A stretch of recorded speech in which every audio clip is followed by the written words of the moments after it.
Bismillahirrahmanirrahim. Alhamdulillahirabbil alamin. Wassalatu wassalamu ala asyrafil anbiya'i wal mursalin Sayyidina Muhammadin wa ala alihi wa sahbihi ajma'in. Qala rabbi shrah li sadri wa yassir li amri wa hlul 'uqdatam min lisani yafqahu qawli. Subhanaka la ilma lana illa ma 'allamtana innaka antal alimul hakim wa la haula wa la quwwata illa billahil aliyyil azim. Nawaitu ta'allum wa ta'lim wa tazakkura wa tazkira wa nafa'a wal intifa' wal ifadah wal istifadah wal hasa 'ala tamassuki bi kitabillah wa sunnati rasulih wa du'a ila al-huda wa dalalata 'ala al-khair ibtigha'a wajhillah wa qurbihi wa sawabihi subhanahu wa ta'ala. Allahumma inni as'aluka ilman ladunni wa mashraba safihani ya wahabu ya ghani. Qala al-muallif rahimahullahu ta'ala wa nafa'ana bihi wa bi'ulumihi fid dharain amin. Rabbi yassir wa la tu'assir wa tammim bil khair wa la hawla wa la quwwata illa billahil aliyyil azim. Amma ba'du, assalamualaikum warahmatullahi wabarakatuh.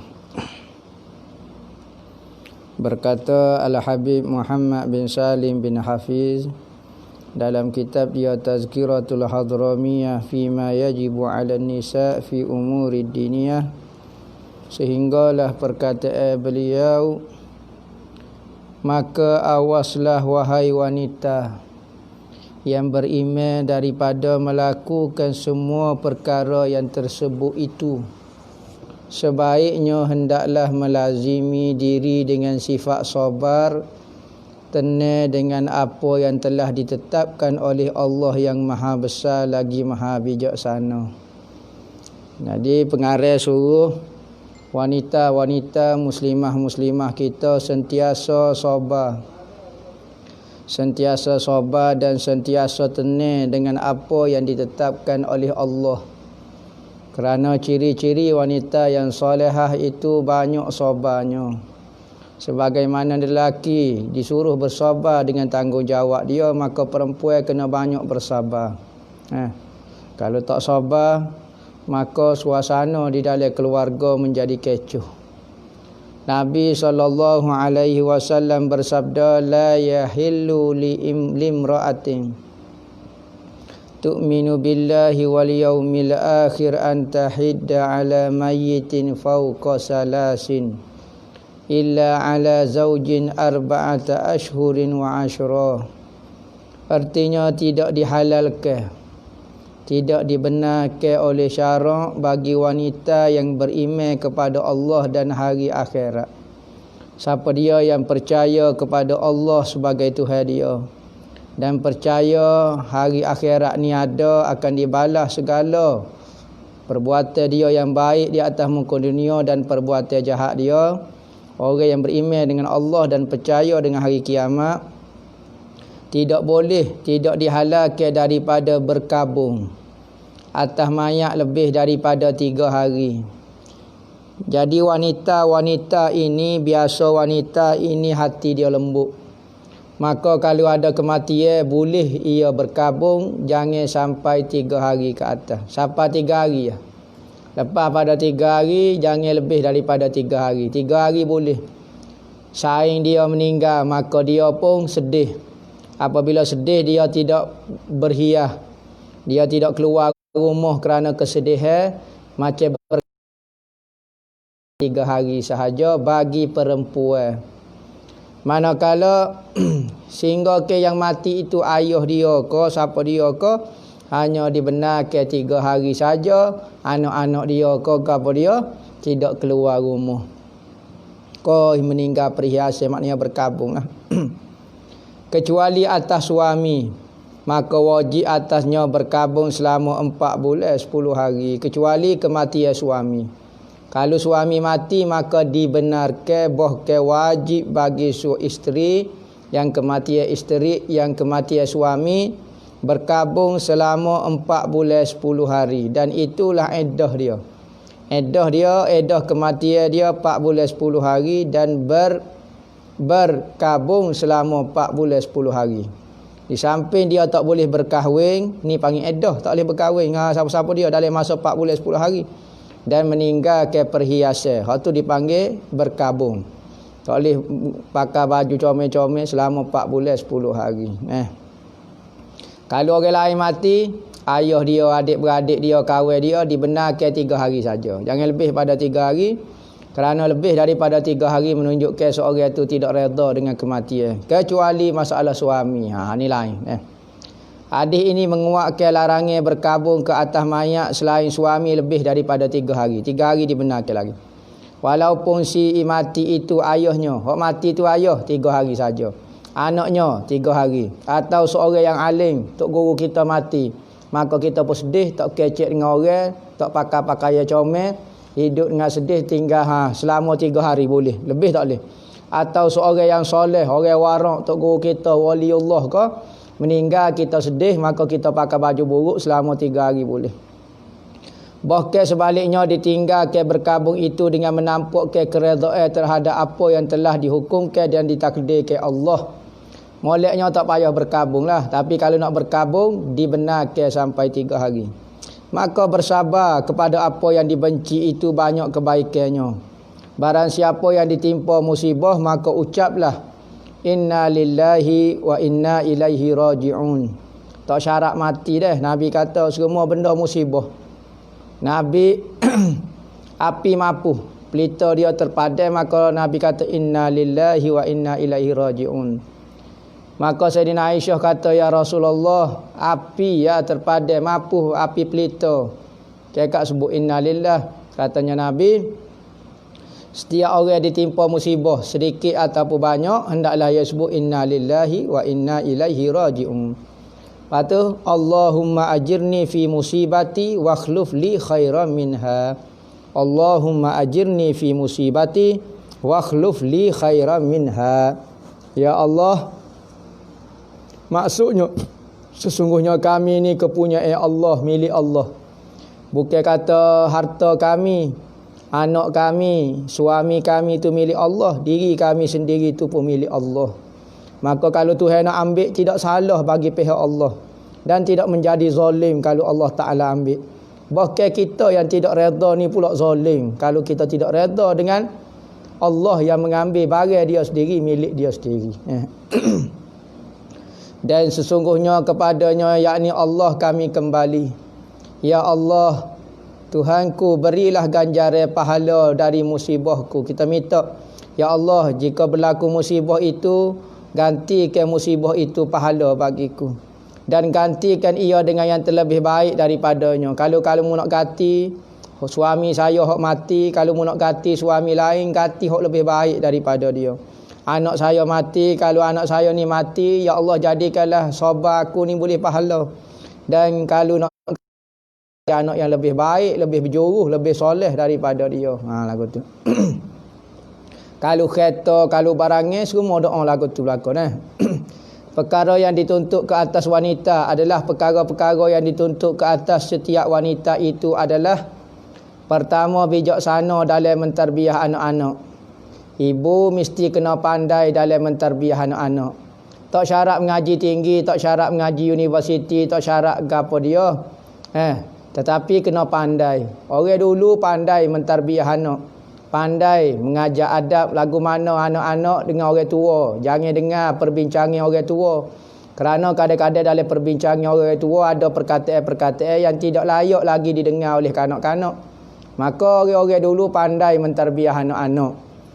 Orang sekarang kita tengok duduk kecek dengan orang tua, anak duduk atas riba. Anak dengar perkataan orang tua. Ni tidak sesuai. Jadi kanak-kanak jangan dengar perbualan orang tua. Macam-macam lagi lah. Anak-anak tina mesti duduk dapur. Anak-anak lelaki mesti duduk luar ikut ayah, cari kemahiran ayah. Manakala anak-anak perempuan kena belajar lagu mana nak menguruskan rumah tangga.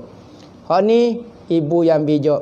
Kadang-kadang ibu ni atas budak-budak anak-anak ngaji tinggi, tak tahu nak menguruskan rumah tangga. Menanak nasi tak pandai, nyapuh rumah tak reti, pasal vacuum pun tak reti, basuh baju tak reti, reti tengok TV, reti tengok handset. Ni ibu bapa yang tidak pandai. Tak syarat mengaji tinggi dah.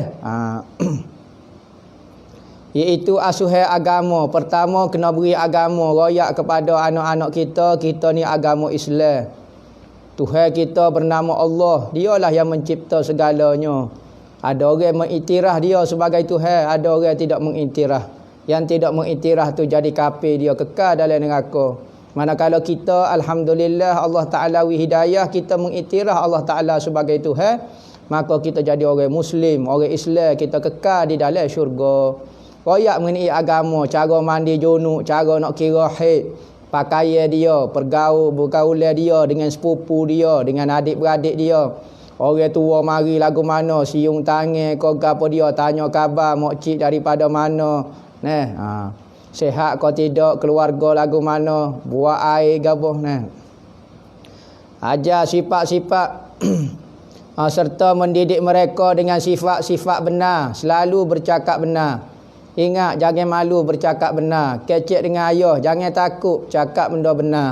Ajar, jangan ajar dusta. Kalau kita berdusta, ajar takut bercakap dusta. Rasa bimbang, rasa berdosa kalau kita bercakap dusta. Apa-apa berlaku mesti bercakap benar. Oh ya, pesan. Sifat malu, ajar anak tina kita tu pemalu. Kalau orang mari ramai-ramai, jangan keluar daripada bilik. Ajar sifat malu. Anak dara lagu tu lah, duduk di dapur. Tapi kalau mak saudara mari, maka kena pergi jumpa, salam, tanya khabar. Tu keluarga. Tapi kalau orang asing, orang ajnabi, orang luar, jangan pergi dekat-dekat pintu. Jangan duk main muka pintu. Jangan duduk bersembel. Jangan suka duk keluar rumah. Banyak duduk dalam rumah. Tu. Dan memelihara kehormatan diri. Jangan buat benda-benda yang memalukan mak ayah. Jangan main TikTok. Jangan hantar gambar kepada saing-saing.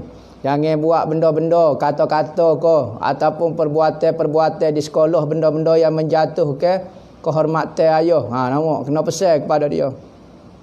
Hendaklah si ibu itu menyusukan bayinya. Anak kita biar kita yang susu. Baru kita tahu susu tu yang halal ko, haram ko, apa dia mari daripada diri kita.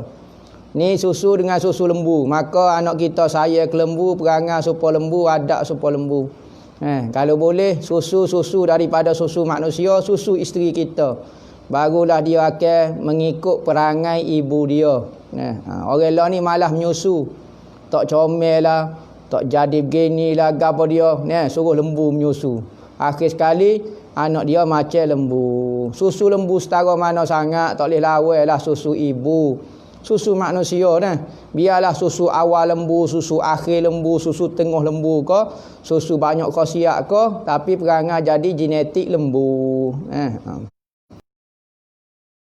Gila ni susu macam-macam campuran benda-benda yang tidak bersih, yang tidak sehat. Tetapi susu ibu ni benda bersih, benda sehat. Orang-orang ibu-ibu lah ni malah menyusu macam-macam lah. Takut kendor lah, takut apa dia macam-macam.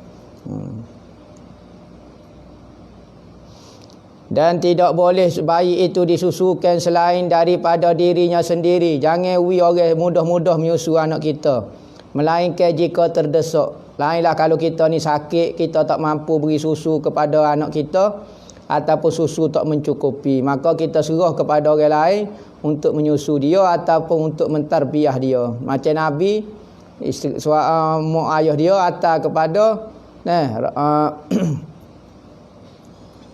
apa dia? Halimatun Sa'diyah untuk menyusu Nabi. Darurat kerana nak belajar. Apabila bayi itu disusukan oleh wanita lain, hendaklah dikenal pasti ketua punya susu itu, iaitu suami kepada wanita yang menyusukan bayinya ataupun tuan yang empunya hamba sahaya yang menyusukan itu. Maka kalau kita menyusu kepada seseorang, kita kena kenal keluarga dia, kerana kalau menyusu jadi anak susu, maka kita kena tulis. Macam kita atas di nursery itu menyusu anak kita, kena tulis. Anak kita nama A pernah menyusu dengan dia berapa kali. Kalau cukup syarat 5 kali bawah daripada 2 tahun, maka anak kita tu jadi anak susu dia. Maka suami wanita saat ni jadi ayah susu. Kalau adik-beradik, keluarga saat ni jadi adik-beradik, ibu susu. Maka kena tanda supaya tidak jadi keliru, takut menikah dengan adik-beradik susu. Maka haramlah menikah dengan adik-beradik susu. maka jadi tak sah nikah tu. Bilangan penyusuan. Ketahui andainya masa penyusuan seorang bayi itu kurang daripada 5 kali penyusuan. Kurang daripada tu. Dan dengan syarat mengenyahkan si bayi itu, maka tidaklah diharamkan bayi itu, yakni tidak dikira mahram kalau kurang daripada 5 kali. Kalau 5 kali dah menyusu, tak syarat kenyang sekali susu. Sekali susu budak tu pun ikutlah nak pergi main ke mana, sekali ingat. Lepas tu susu pula, susu dia pun tidur misalnya. Kenyang ke tak kenyang tak apa, tidak menjadi syarat 5 kali perbuatan lagu tu, bayi tu kurang daripada 2 tahun, maka jadi anak susu kita. Setuh tak batal semaya dah, dengan suami kita pun tak jadi batal semaya dah kerana ibu ayah susu dia. Hendaklah berlaku 5 kali penyesuaian atau lebih, 5 ke 10 ikutlah, maka barulah diharamkan jadi mahram susu. Sesuai dengan maksud hadis Nabi, iaitu diharamkan penyesuaian sebagaimana diharamkan menurut nasab. Cuma beza dia adalah tak boleh menerima pusaka, harta sahaja. Manakala dari bab lain tak boleh nikah, batal semaya, hukum dia sama dengan ahli keluarga, kecuali dalam bab pusaka sahaja. Inilah apa yang telah dipermudahkan Allah untuk kami mengumpulkannya daripada pelajaran-pelajaran yang dikira patut sekalian wanita mengetahuinya. Dan semua itu adalah dengan kelebihan kurnia Allah dan kemurahan Dia. Dan saya memohon kepada Allah agar Ia menjadi sebab bagi saya untuk mendekatkan diri kepadanya dan membawa kepada mencapai keredaannya. Sesungguhnya Dia yang maha mendengar permintaan hamba-Nya dan maha mengkabuli. Jadi pengarang kata sekadar ni saja yang mampu saya himpunkan dalam kitab ni.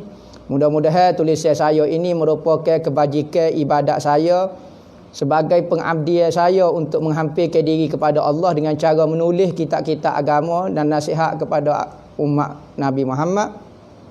Selawat dan salam dijunjung tinggi ditujukan kepada penghulu Nabi Muhammad sallallahu alaihi wasallam beserta keluarganya dan para sahabatnya, dan diakhiri dengan segala puji-puja hanya kepada Allah Tuhan semesta alam. Telah berkata penyusun kitab ini al-faqih ilallah, orang yang sangat berhajat kepada Allah, Muhammad bin Salim bin Hafiz bin Abdullah bin Aidarus bin Husain bin Syekh Abu Bakar bin Salim Al-Alawi Al-Husaini Al-Hadrami Al-Syafi'i. Selesai daripada penulisan pada 22 Sya'ban tahun 1379 Hijriah, dan selesai daripada pembaikan dan pembetulannya pada hari Khamis 29 Zulhijjah tahun 1379 juga ketika hendak dicetaknya. Dan akhir sekali kami ucapkan setinggi-tinggi salam dan kepada Nabi sallallahu alaihi wasallam, dan segala puji bagi Allah Tuhan seru sekalian alam. Khatamlah kitab kita pada malam ni, Tazkiratul Hadramiyah. Maka sebagai adab kita kerana dapat ilmu daripada kitab ni dan pengarang ni, sekalipun tak sempat dengan pengarang tapi kita sempat dengan ilmu pengarang. Jadi mudah-mudahan dengan belajarnya kitab pengarang ini kita dapat fawaid, dapat hubungan di antara kita dengan dia. Jadi hamba ijazah ke kitab Tazkiratul Hadramiyah ini sebagaimana hamba terima daripada guru hamba di Hadramaut. Tazkiratul Hadramiyah saya ijazah ke semuanya. Dan sebagai nak menghubungkan dan tanda terima kasih kita kepada pengarang, kita baca Fatihah sekali, baca Qul Huwallah 11 kali, baca selawat 3 kali dan ayat kursi sekali. Kita hadiahkan kepada Nabi SAW, ahli keluarga dia, sahabat-sahabat, ulama-ulama, guru-guru kita yang bersambung kepada Rasulullah. Secara khususnya pengarang dia sendiri Al-Habib Muhammad bin Salim bin Hafiz, dengan niat supaya Allah Ta'ala naikkan darjat mereka di dalam syurga. Allah Ta'ala berikan kepada kita sebagaimana Allah Ta'ala berikan kepada mereka semua dari sudut ilmu, dari sudut amal, dari sudut keikhlasan. Mudah-mudahan kita dibangkitkan bersama mereka, iaitu orang-orang yang ikhlas dengan Allah Ta'ala. Dan mudah-mudahan dengan bacaan saat ni, kita niat semua benda-benda yang baik yang kita sendiri niat dan orang-orang soleh niat, maka dengan niat itulah kita baca Al-Fatihah.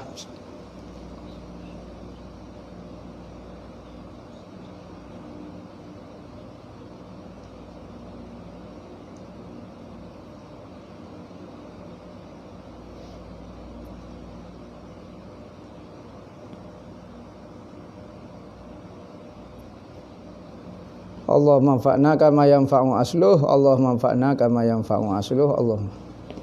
Jadi kuliah malam antara maghrib dengan isya kita KIV dululah. Sebab sekarang masjid-masjid dah panggil dah mengajar.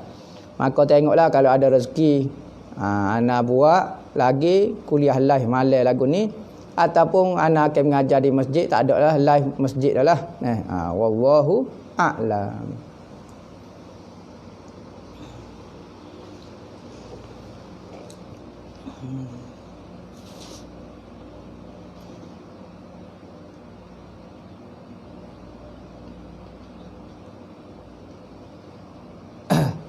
Hamil keluar darah, gugur, kena mandi apa? Gugur, seseorang yang gugur keluar darah, maka hukum dia wiladah. Wiladah. Maka kena mandi wajib, mandi wajib wiladah, mandi wajib. Saja aku mandi, saja aku mengangkat hadas wiladah kerana Allah Taala.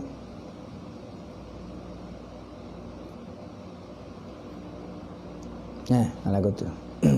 Tempoh darah keluar itu dikira tempoh beranak ke haid. Keluar darah lagu mana, lama mana keluar darah tu? Keluar darah tu. Kalau keluar darah tu, maka darah tu darah tolak lah, darah tak ada hukum. Kecuali sebelum daripada keluar darah tu dia haid, maka darah tu darah haid. Kalau tak ada gapo dia, ya gugur saja. Darah gugur ni tak ada hukum . Darah gugur ni kita sebab gugur kita pecah air peranakan ni tak ada hukum. Tu tak ada hukum. Kecuali dah sebelum pada kita mengandung, kita beranak saat ni kita haid. Maka tiba-tiba beranak tubik darah gugur misalnya. Hak tu darah tu darah haid. Tapi kalau sebelum ni tak ada haid, darah ni darah nyakit, darah biasa gitu dah lah. Batal semaya gitu saja. Nipah dia. Nipah kalau keluar darah pada lepas pada gugur tu darah nipah lah. Gitu. Tapi masa keluar tu darah masuk darah tu kan, gugur tu, masuk gugur tu, tu darah tolak dipanggil. Lepas daripada kosong benda tak ada dalam ketulan darah gapo dia semua daging gapo kelubik, tu baru kira nifas . Siapakah golongan batiniah? Batiniah ni orang yang suka membahas mengenai benda-benda batin, seperti apakah hakikat sembahyang, apakah hakikat gapo dia. Dia asalnya cawangnya daripada ilmu tasawuf. Asalnya benda ini benda sampingnya daripada ilmu tasawuf, bukan utama, bukan tujuan utama ilmu tasawuf mengetahui hakikat sembahyang, hakikat puasa sebenarnya, apa dia maksud dia, hakikat zikir, hakikat ni batiniah. Batiniah tahu benda ni tapi dia ni cawangnya daripada ilmu tasawuf. Tak syarat belajar ilmu tasawuf, kena belajar batiniah. Setiap benda tu ada batin dia. Zahir sembahyang, tapi batin dia pun ada juga. Kadang-kadang ilmu tasawuf yang benar pun ada perbahas benda ni. Tetapi ada ilmu batiniah yang sesat, ia ambil batin saja, tinggal ke zahir. Jadi misal contohnya, semaya apa dia maksud batin sembahyang adalah ingat Tuhan. Maka ingat Tuhan cukup dah tak payah semaya. Ni batiniah sesat lah. Tetapi batiniah yang benar, di samping dia sembahyang, dia ambil juga pengertian batin di dalam sembahyang itu ingat Allah. Berarti di samping dia semaya, dia ingat Allah, gabung kedua-duanya. Adakah Nabi bela kucing dan suka kepada kucing? Hamba tak ingat Nabi bela kucing kodok, bela kucing kodok. Tetapi seorang sahabat nama Abu Hurairah suka kepada kucing dan Nabi beri gelar kepada dia bapak kucing. Nabi suka, maknanya suka tengok sahabat tu sayang kepada kucing. Nabi sendiri bela kucing tu hamba tak tahulah. Boleh kodok duduk kaki menghadap kiblat makruh kerana arah yang paling mulia adalah kiblat. Tepat kita semaya, kita menghadap ketika semaya, tiba-tiba kita menghadap kaki. Makruh. Moleknya jangan menghadap kiblat. Tak dosa tapi tak berapa comel. Siapa dia yang nak korban bila start tak boleh potong kuku, start 1 Zulhijjah tak boleh nak potong kuku dah. 10 hari tu tak boleh nak potong kuku, kerak rambut tak boleh. Tujuan dia supaya dapat pengampunan penuh. Ni Nabi larang Nabi larang jangan kerak kuku, jangan kerak rambut supaya dapat pengampunan penuh apabila kita sembelih binatang korban, titik darah diampung semua tubuh kita.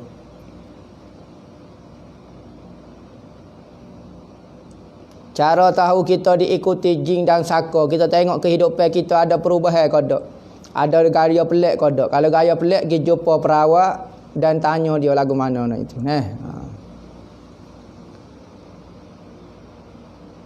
Tak ada.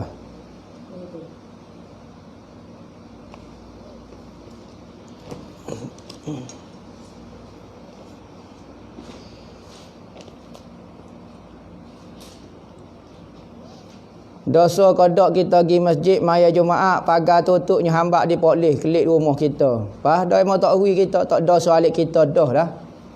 Dosa orang hambak lah kalau dosa. Tapi kalau atas dasar keselamatan kau gapo dia tu dia buat gitu pun atas dasar keselamatan kau gapo dia. Tapi biasanya benda-benda lagu ni orang tak samuh lah. Orang tolak ansur lah. Sore tu tak jadi kau penyakit lah gitulah. Cuma kalau orang tu hambak kau tak benar kita, kau tembok kita, kau gapo dia, maka tak dosa alik kita dah dia mu hambak.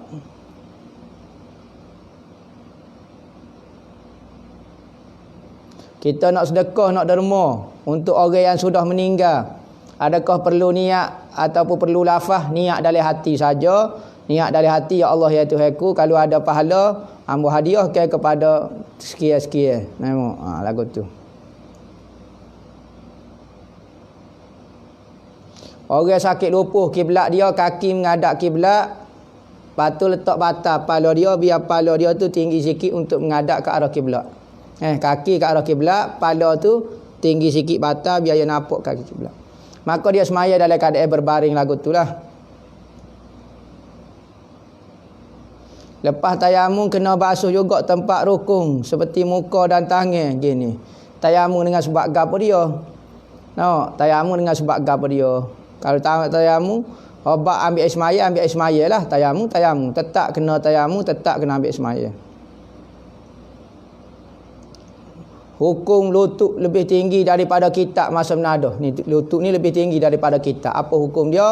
Ada ulama kata molek tinggi pada kita baru nampak mulia ke kitab. Itu adab dengan kitab. Tu cara-cara ulama melihat kitab tu lagu tu. Jangan pak nampak seperti kita menghina. Setiap perkara perbuatan tindakan yang menunjukkan nampak macam hina kitab itu tak boleh hukum dia kerana ilmu itu dimuliakan oleh syarak.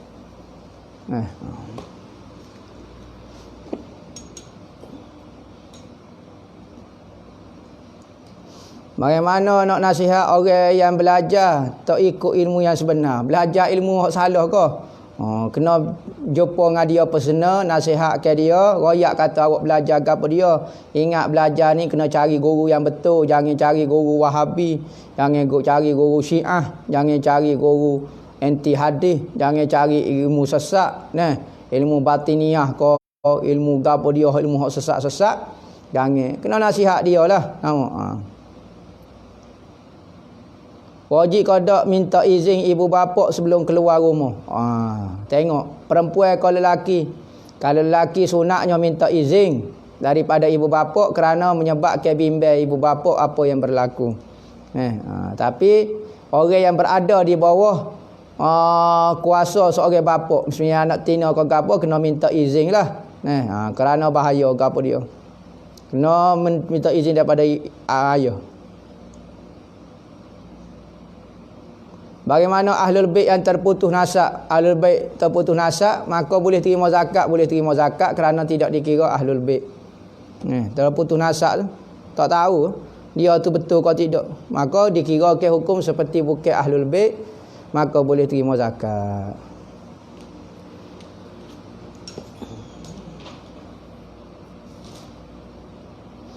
Lewat pergi semaya solat jenazah hanya sempat berimam pada takbir akhir. Takbir akhir dia. Maka takbir akhir itu Allahu Akbar. Jika kita Allahu Akbar, baca Fatihah selalu. Tak imam wisalih assalamualaikum, assalamualaikum, sudah lagi 4 takbir. Baca doa, baca selawat, baca doa, tak ada. Hukum kerak kuku kucing. Kerak kuku kucing yang tujuan apa dia? Kalau benda itu menyusahkan kau apa dia boleh. Tapi syarat jangan menganiaya binatang. Kalau kerak kucing tu jadi tak apa, tak ada masalah, dia boleh makan, dia boleh hidup, boleh gapo, maka tidak ada masalah. Tetapi kalau kerak kucing tu mampu kau gapo dia, maka hukum dia haram lah. Ijazah selawat tafrijiyah. Ijazah selawat tafrijiyah ni amal selawat tafrijiyah Allahumma salli salatan kamilatan wa sallim salaman taman ala sayyidina Muhammad sampai seterusnya sebanyak 4444 kali dalam masa 8 hari. Bermula daripada hari Ahad sampai hari Ahad. Ahad, Isnin, Selasa, Rabu, Khamis, Jumaat, Sabtu. Hari Ahad tu habis lah 7 hari lah kita kata. Habis ataupun 8 hari hari Ahad. Habis ke bermula daripada Ahad, habis ke 4444 kali. Selawat tu habis ke 4000 dalam masa 8 hari. Lupa jamak Zuhur. Gi buat 3 rakaat lagu mana? Kalau kita bangun dah untuk rakaat yang ketiga maka wajib kena buat 4 rakaat dah lah, tak boleh undur dah semula. Maka kena buat 4 rakaat. Jangan salah semaya Zuhur ni. Kalau salah saja bangun rakaat yang ketiga ke apa dia, maka wajib sembahyang Zuhur 4 rakaat. Nah, tak boleh buat 2 dah lah. Wallahu a'lam. Nah, jadi kuliah malam kita KIV dulu. Wallahu a'lam. Al-Fatihah.